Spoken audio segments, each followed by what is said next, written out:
Hello everyone. This is a video I've needed to make for a long time because the concept has become such a cornerstone of my philosophy and of the way I look at things.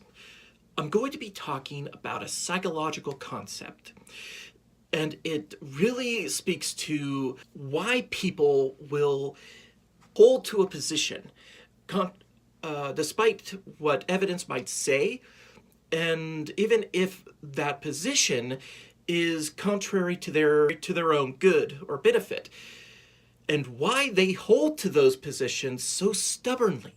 So this is boiled down about as far as I can do it. The idea is that humans' actions are largely based on the need to create and foster self-esteem. And this is based primarily in how they view themselves and how others view them and view groups that they see themselves as belonging to. Don't worry, I'm going to expand on that. I'm going to start from the beginning. So in the 1950s, I think it was, a psychologist named Henry Tajfel started a series of experiments. He was a Polish man, and he wanted to understand the psychological principles that would allow people to view genocide as not just acceptable, but even desirable. So he set out on these experiments, and he started by inviting a group of participants to his lab. He invited each participant in to one at a time, so they'd be alone with him in his lab. And he showed them a paper with 40 dots on it for half a second. Not very long. And then he asked them to estimate how many dots were on the paper. And their answer was irrelevant. He randomly told them that they had either overestimated or underestimated. Then he asked them, since they were already there, if they could help him with another experiment. And this is where the real experiment began. He told them that he was researching how people dealt with difficult decisions. And he ran them through a series of questions, and some of those questions regarded financial decisions. So he split them into two groups, the overestimators and the underestimators. So these groups had just been created, right? They had no value. They had just whoever had overestimated the dots, whoever had underestimated the dots. Okay, so he told them that he had $7, had to split it between the two groups. Unsurprisingly, most of the people chose to give $4 to the group they belong to and $3 to the other group. Well, it makes sense, right? I mean, you don't have much information to go on. Why not make the decision that benefits you more? So that's perfectly understandable. Then he told them that he could give everybody $5, or he could give their group $4 and the other group $3. So it seems like a no-brainer, right? You go with the one that's going to, firstly, benefit everybody. Secondly, it's going to benefit you more. $5 is more than $4. So it seems like it would be a foregone conclusion, right? Wrong. Almost every instance, the participants chose to give $4 to their group and $3 to the other group. What the heck's going on? So through the decades, a theory was developed called social identity theory that explained this behavior. And this is basically how it goes. As I said, most human behavior, probably most, if not, well, I wouldn't say all, but most human behavior is based on a need for self-esteem, to create it, to foster it. And self-esteem is primarily based on two elements: prestige and social standing. So prestige, according to Merriam-Webster's dictionary, is standing or estimation in the eyes of people. And social standing is a person's standing or social status within society. So the way I think of it is prestige is more your individual, how you're viewed individually, and social standing is how you're viewed according to the groups that you belong to socially. One of the big ones in that regard is what job you have. Because people, let's face it, define themselves by their employment. So I'm going to introduce a term to you, because it'll be an important term, called in-groups. You may be aware of that already. But it basically just means any group that you identify yourself as belonging to. Say you consider yourself a Republican, that's an in-group. You're Caucasian, that's an in-group. You're a Broncos fan, that's an in-group. It can be anything.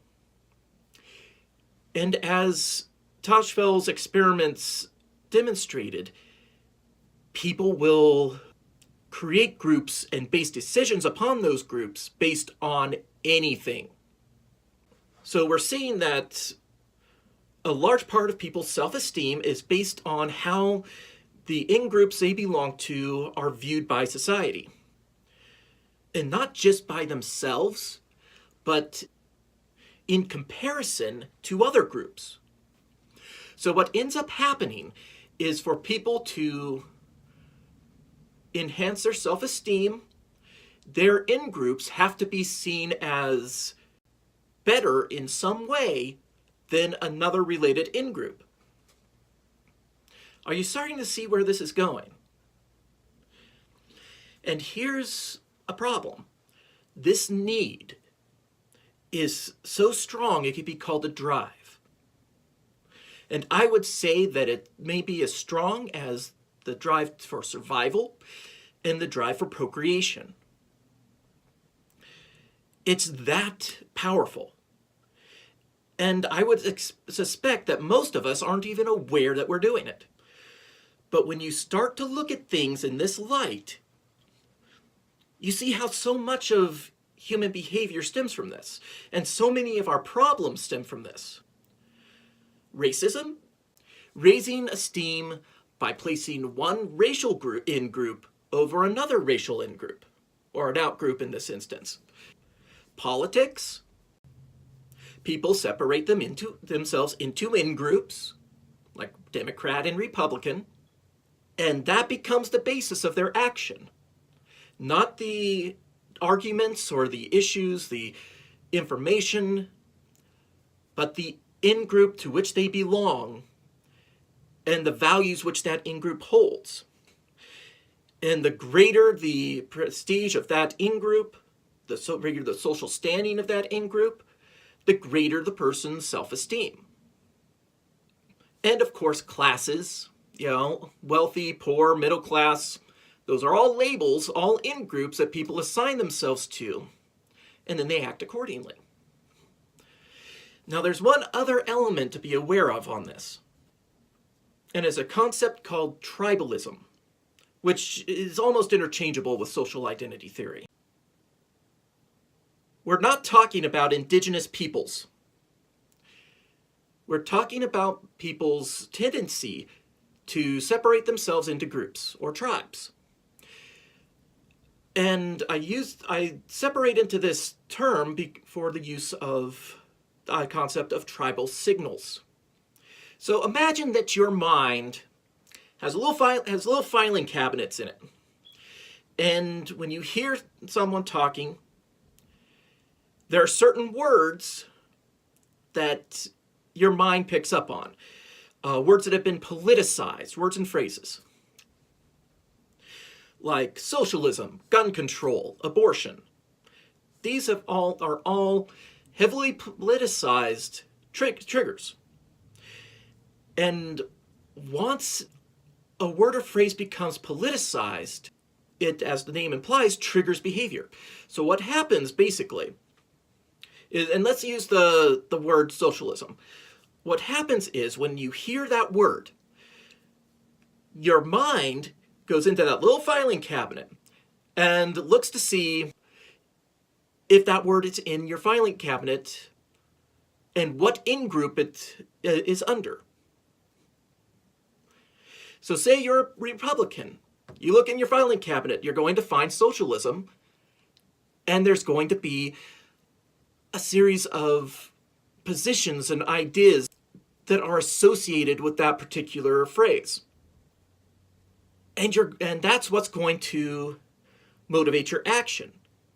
And you're not even going to think about it. You're not even going to know it. It happens automatically. Your mind checks everything it hears, everything it sees, against the in-groups you belong to determine what action you should take or what position you should take. And that is why people people act in ways you can't understand, ways that seem nonsensical, because they're not reacting to what is being said or what information is being provided. They're reacting to the triggers. They are reacting according to what their in-group or what they believe their in-group expects of them to maintain their in-group's social status, social standing. And also to avoid being ostracized by their in-group. Because that's another factor to it. Because if they take a position that's counter to what their in-group believes, they will pay for it. Chances are. And they could even be exiled from their in-group. Any of which is a blow to self-esteem. And it's something that we instinctively avoid. There's an example that I quite like, and I wish I could have found it again to get more specifics, but I'll give the general idea. There was a high school graduation ceremony, and there's a student, I think he was a valedictorian, was up there giving a little speech, and he referenced a phrase, a quote, that he attributed to Donald Trump. And the people in the audience cheered. And then he stops and says, "Oh wait, I'm sorry. That quote was by Barack Obama." And everyone boos. It's the exact same quote. But the reaction is exactly opposite. It is because the crowd was reacting to the trigger, being two highly politicized names that have become triggers. They were not reacting to the quote. Here's another example. Sometime back, there was a to-do about human papillomavirus, HPV, which is a very common sexually transmitted disease. The vaccine was to be given to middle school age girls. And there was a lot of backlash to that. It was highly politicized. The vaccine was. You would think that the trigger was, asking middle school girls to take a vaccine for a sexually transmitted disease. However, at about the same time, there was a vaccine for hepatitis B, HVB, which is also a sexually transmitted disease, which didn't get a lot of play and had a 95% compliance rate. So people didn't mind that one, apparently.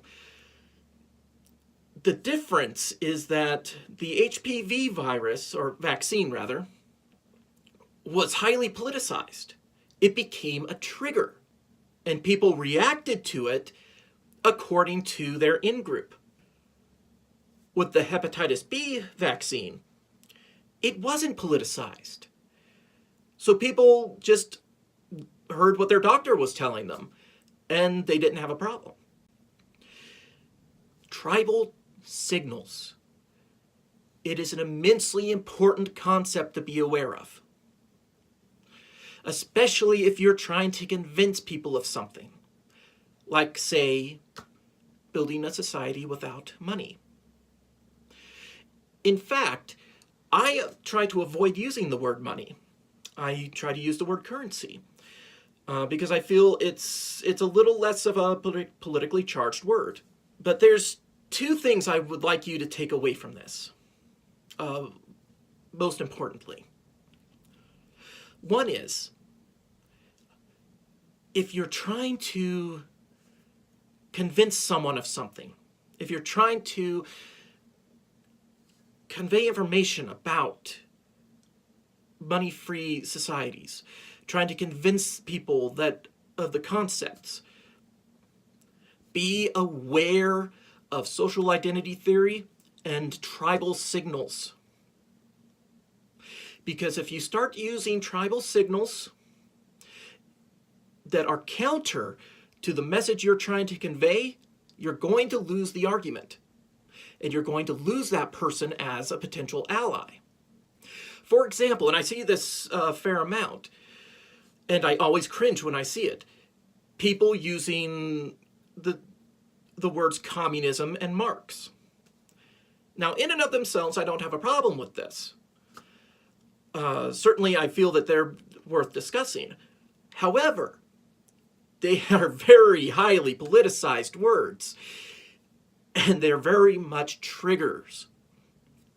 And in using them, a lot of people, that's all they're going to see, and then they're gone. You've lost them.